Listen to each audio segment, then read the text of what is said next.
do a little side tangent into what makes a good reptile sanctuary.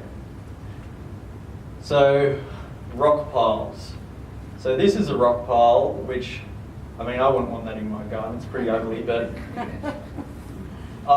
these rock piles were from, it was when I was working earlier this year at Sydney Olympic Park, and we were doing actually more reptile surveys, but pretty much the whole goal of this job was we had labourers removing the rocks, and I had to catch every animal that came out of the rocks and relocate them, because this area was going to get a bit of construction happening in it, and they didn't want any. They wanted minimal mortality of any animals that lived there.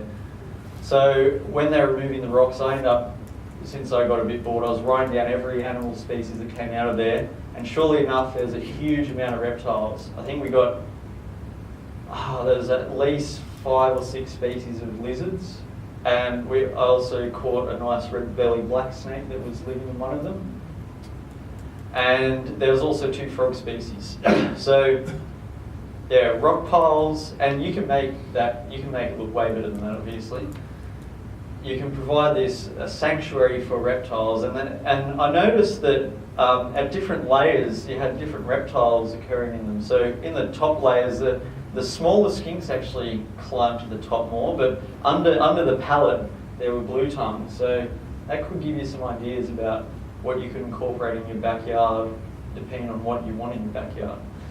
But another important prerequisite for a lot of reptiles, and I'll go into this more when we go into our first focus species, which is after this slide, is sand.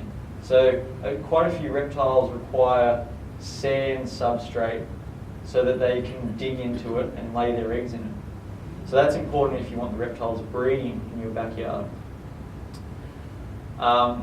And if you don't get a rock pile, just ensure that there's a lot of different crevices for reptiles. So logs, maybe some garden rocks, maybe put pile at least 1 or 2 on, and that will provide a lot of different shelter opportunities for reptiles. And then another important one is ensure there's a thick ground cover nearby. And that will just mean that there's, as I mentioned before, when you get all these plants, you get a lot of insects. If you have a nice diverse thick ground cover layer, you'll get a lot of insects in there. And that's where the reptiles will forage in, and that's where a lot of skinks and stuff will also retreat to when they're scared. So